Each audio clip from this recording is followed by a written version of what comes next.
Vous attendez-vous à Dieu pour un nouveau départ? Avez-vous besoin d'un changement de vie et d'histoire? Si oui, je veux vous assurer que Dieu exaucera le désir de votre cœur. C'est pourquoi vous devez connaître les signes qui reflètent l'action de Dieu pour un changement dans votre vie. Dans la vidéo d'aujourd'hui, je vais révéler ces signes et ce que vous devez faire dans cette période de votre vie.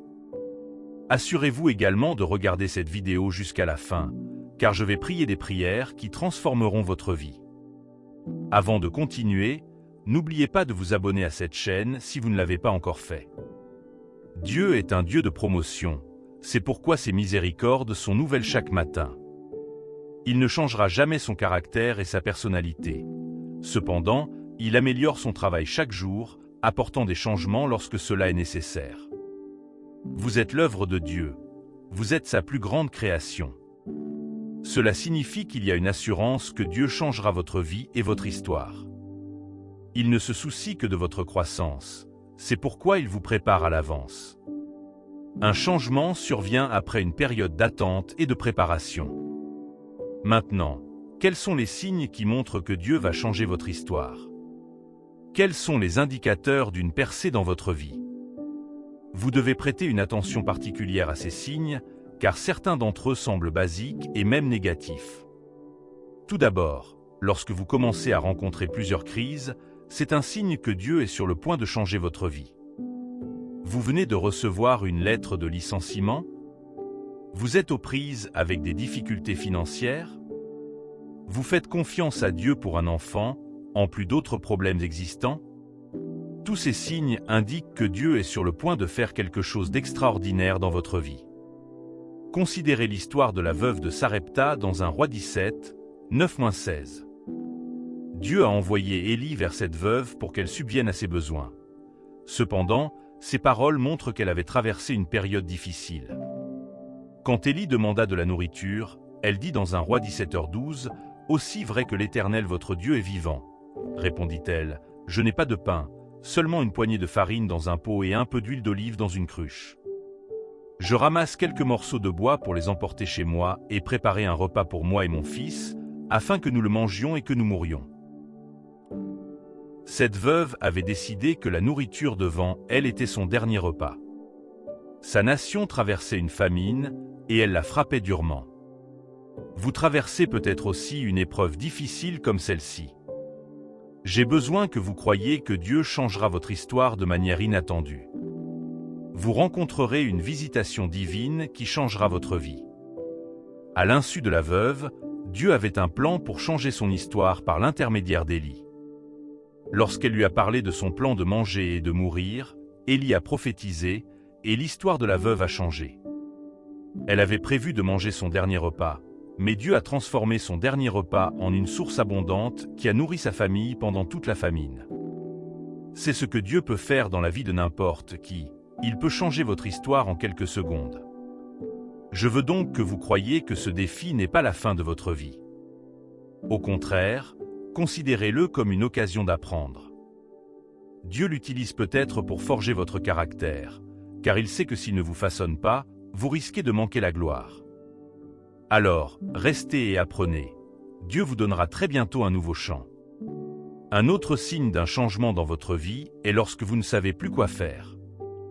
Vous êtes plongé dans une situation terrible qui vous a plongé dans une confusion totale? C'est un autre signe que Dieu est sur le point de changer votre histoire.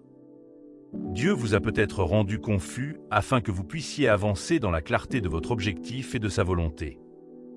Si vous n'êtes jamais confus, vous ne trouverez peut-être jamais de nouvelles voies. L'état de confusion vous rappelle également de vous fier à la sagesse de Dieu. Proverbe 3, 5-6 dit « Confie-toi en l'Éternel de tout ton cœur et ne t'appuie pas sur ta sagesse.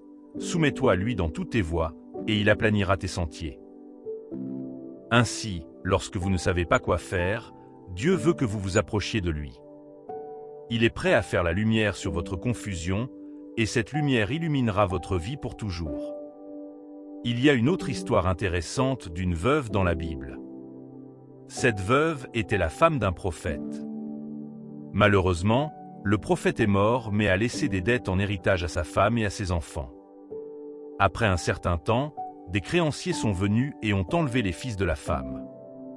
Elle était confuse et ne savait pas quoi faire. Cependant, sa confusion l'a amenée à prendre une décision cruciale. Elle est allée voir Élisée et a crié. C'est comme aller vers Dieu pour demander de l'aide quand on est confus. Vous ne devez pas essayer de comprendre les choses par vous-même, car vous n'en êtes pas capable. C'est le cri de la veuve à Élisée qui a changé son histoire. Élisée lui a demandé ce qu'elle avait chez elle, et elle a répondu qu'elle n'avait qu'un vase d'huile. C'était tout ce dont elle avait besoin pour entrer dans une nouvelle aube. Élisée lui a dit d'emprunter autant de récipients que possible, puis de commencer à y verser son huile. Il a dit que l'huile ne cesserait de couler jusqu'à ce qu'elle ait rempli le dernier récipient. 2 Rois 4, 5-7 dit, elle s'éloigna de lui, ferma la porte sur elle et sur ses fils, qui lui apportaient les vases, et versa. Quand les vases furent pleins, elle dit à son fils, « Apporte-moi encore un vase. » Il répondit, « Il n'y a plus de vase. » Et l'huile resta là. Elle alla le dire à l'homme de Dieu, qui lui dit, « Va, vends l'huile, paie ta dette, et tu vivras, toi et tes fils, grâce au reste. » Elle fit ce que le prophète lui avait demandé, et son histoire changea. Elle devint marchande d'huile en un jour et régla toutes ses dettes. Il y a une leçon essentielle à tirer de cette courte histoire. Ce dont vous avez besoin pour un changement peut être là, dans votre main. Cependant, vous devez crier à Dieu avant de pouvoir l'identifier. Ainsi, l'état de confusion peut être une bonne situation. C'est un appel à la présence de Dieu, et lorsque vous apparaissez en sa présence, votre vie ne peut plus jamais rester la même. Un autre signe convaincant que quelque chose de nouveau arrive dans votre vie est l'absence de paix. Vous avez peut-être occupé un emploi pendant longtemps et vous vous y sentiez à l'aise, mais soudainement, la paix et le contentement vous quittent et votre cœur aspire à plus. Cela peut être Dieu qui vous dit que vous devez passer à l'étape suivante de votre vie. Vous avez peut-être été dans une relation pendant longtemps, mais vous perdez soudainement tout intérêt pour cette personne. Vous essayez de trouver une raison, mais vous n'arrivez pas à mettre la main sur une raison. Cela peut être Dieu qui vous pousse à couper les ponts. Le désir profond de changement consiste à sortir de votre zone de confort, et lorsque vous le faites, vous découvrez que Dieu a placé une meilleure option devant vous. De la même manière, Dieu peut commencer à éliminer les choses qui entravent votre croissance. Il commencera à retirer les choses qui vous empêchent de marcher dans sa volonté. Il veut changer votre vie, mais il peut y avoir des obstacles qui empêchent cela de devenir une réalité. Dieu ne tiendra pas compte de l'importance de ces choses pour vous. Votre destin glorieux compte pour lui. Ces choses peuvent être de la nourriture, des activités, des amis, des habitudes ou n'importe quoi d'autre. Dieu n'hésitera pas à les retirer de votre vie. Et quand il le fera, il fera entrer de nouvelles personnes, de nouvelles habitudes et de nouvelles valeurs qui sont cruciales pour votre destin. Lorsque vous voyez ces choses se produire, alignez-vous sur sa volonté et laissez-les partir. C'est une transition vers une nouvelle vie. Vous sentez-vous également stagnant ou bloqué dans une position? Cela peut être un signe que Dieu veut changer votre histoire. La racine de ce sentiment est qu'il attise en vous la soif de nouvelles opportunités. Si vous ne vous sentez pas mal à l'aise, vous ne pourrez peut-être pas crier ou entrer dans une nouvelle aube. Si vous n'êtes pas fatigué de votre situation, vous continuerez à vous débrouiller et à rester au même endroit. L'histoire de Jabé mérite d'être vérifiée à cet égard. La mère de Jabé l'a appelé Jabé immédiatement après sa naissance. Quelle est la signification de ce nom? Un enfant de douleur ou de chagrin. Ce stigmate a vécu avec Jabé jusqu'au matin où il s'est lassé de son statut et a crié à Dieu. Une chronique 4h10 dit « Jabé a crié au Dieu d'Israël. Oh, si tu me bénissais et si tu élargissais mon territoire. Que ta main soit avec moi et me préserve du mal, afin que je sois exempt de douleur. » Et Dieu a exaucé sa demande. Vous devez prêter une attention particulière à la prière de Jabé. Tout d'abord, il a dit que Dieu devrait agrandir son territoire. Cela montre que Jabé avait mesuré son influence et découvert qu'elle n'était rien. Ainsi, il s'est senti mal à l'aise avec un statut inférieur et a crié. Si ce sentiment de stagnation n'était pas venu à l'esprit de Jabé, il serait resté comme il était tout au long de sa vie. Voilà ce que vous devez faire si vous n'êtes pas à l'aise avec votre statut. Dieu veut vous agrandir, mais vous devez crier. Et pendant que vous criez, voici un autre signe que vous verrez. Les portes commenceront à s'ouvrir pour vous de manière inattendue. Vous vous demanderez pourquoi tout le monde semble vous favoriser.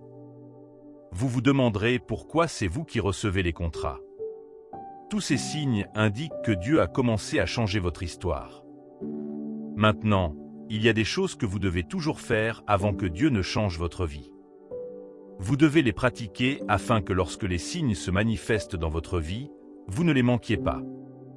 Vous devez également faire ces choses afin de ne pas saboter l'œuvre de Dieu dans votre vie. Tout d'abord, vous devez toujours vous rappeler que Dieu est avec vous. Il est facile de perdre de vue la présence de Dieu lorsque les choses deviennent difficiles. Certains croient au mensonge selon lequel Dieu les a abandonnés, ils abandonnent donc la voie de Dieu et marchent dans la voie du monde. En fin de compte, ils perdent le plan de Dieu et leur histoire ne change jamais pour le mieux. Bien-aimé, ceci ne doit pas être ton partage. Dieu est avec toi, il ne t'abandonnera jamais. Tu fais face à des tribulations maintenant, mais n'oublie pas que Jésus a dit qu'il en a triomphé en ta faveur. L'ennemi a planifié cette période pour mettre fin à ta destinée, mais Jésus a ordonné ce temps pour changer ton statut. Après cette période de ta vie, tu entreras dans ta gloire. De plus, vous devez vous rappeler de rechercher Dieu et de demander la sagesse. Votre vie ne peut pas changer si vous continuez à poursuivre vos propres ambitions. Si vos désirs sont toujours votre objectif principal dans la vie, vous ne pouvez pas vous attendre à un changement d'histoire. Et si vous êtes du genre à rechercher la faveur des hommes, vous risquez d'être déçu. Par conséquent, concentrez-vous sur le Seigneur. Jabé savait que personne ne pouvait l'aider. Ses proches lui ont tourné le dos. Au lieu de lui ôter la vie, il a cherché la face de Dieu, et Dieu a changé son histoire. La Bible rapporte qu'il était plus honorable que ses frères. Sa vie a changé parce qu'il a fait confiance au Seigneur. Il n'y a rien que Dieu ne puisse faire pour vous.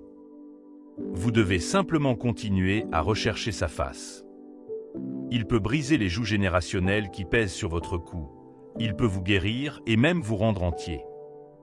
Il peut vous mettre en contact avec votre partenaire de vie et changer votre statut immédiatement. Il n'y a rien que Dieu ne puisse faire. Cependant, la seule condition est que vous le cherchiez de tout votre cœur, et il ne vous fera pas honte. Vous devez également rester ancré dans la vérité. Vous ne pouvez pas devenir ce que vous ne croyez pas. C'est pourquoi vous devez lire la parole de Dieu et voir comment il a changé la vie des hommes. C'est un témoignage que Dieu changera votre vie. La lecture de sa parole vous rappellera également l'amour de Dieu. Sa parole vous fera savoir que vos tribulations et vos épreuves ne sont que des instruments de changement. Elles ne sont pas pour votre chute, mais pour votre percée. Et lorsque vous lisez sa parole, vous devez lui faire confiance pour terminer l'œuvre qu'il a commencée en vous. Dieu n'a pas de projet inachevé. Il vous a créé. Vous pouvez donc lui faire confiance pour vous conduire à la gloire. Vous devez noter que le diable essaiera toujours de vous faire peur. Il fera tout ce qu'il peut pour instiller la peur dans votre cœur. Il vous donnera 101 raisons pour lesquelles Dieu ne changera jamais votre histoire. Vous ne devez pas croire ce mensonge. Votre foi ne doit pas vaciller. Une chose majeure qui peut vous faire douter de la parole de Dieu et manquer ses plans pour vous est la comparaison. Lorsque vous regardez autour de vous, vous voyez la vie des gens subir un changement énorme. Quand vous êtes assis à l'église, les gens ne cessent de témoigner de la fidélité de Dieu envers eux, et vous vous demandez alors pourquoi Dieu ne vous a pas donné de témoignage. Écoutez, Dieu ne vous a pas oublié, et croyez-moi, il répondra à vos prières au moment fixé. Notez que j'ai dit « au moment fixé » et non « au moment qui vous convient ». Tout ce que vous avez à faire est de rester engagé envers lui. Dieu est un Dieu de surprise. Votre changement viendra au moment où vous vous y attendrez le moins. Vos bénédictions ne vous échapperont pas. Il a payé de manière surprenante la dette de la veuve qui avait couru vers Élisée pour obtenir de l'aide. Il a changé l'histoire de Jabé soudainement. Croyez-moi, la vôtre ne sera pas différente. Vous recevrez un changement divin soudain. Cependant, le péché peut empêcher Dieu de changer votre vie. Si vous voulez que Dieu change votre histoire, vous devez fuir le péché et vivre dans la justice. Si vous n'avez pas encore soumis votre vie à Jésus, c'est le moment de le faire pour ne pas manquer l'arrangement de Dieu pour votre vie. Tant que vous vivez une vie d'amour et d'engagement sincère envers Dieu, vous n'avez rien à craindre. Votre vie va changer pour de bon. Maintenant, vous devez consacrer votre vie à Dieu dans la prière. C'est la manière pratique de rechercher sa face. Vous devez lui dire que vous recherchez un changement dans votre vie. Vous devez l'informer de votre situation actuelle. Dieu a répondu à Jacob lorsqu'il a crié pour un changement de nom. Il a changé son nom de Jacob en Israël. Aujourd'hui, alors que vous priez, Dieu va changer votre histoire. Il va changer votre vie. Il est maintenant temps de prier. Dieu Tout-Puissant, je bénis ton saint nom aujourd'hui. Merci pour les paroles que tu as envoyées dans ma vie. Je crois que tu vas changer mon histoire. Je sais que tu ne me délaisseras jamais ni ne m'abandonneras. Merci pour la grâce d'être parmi tes fils et filles. Seuls ceux qui sont à toi peuvent espérer un changement dans la vie.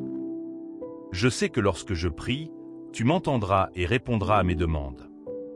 Seigneur, je m'humilie devant ton trône.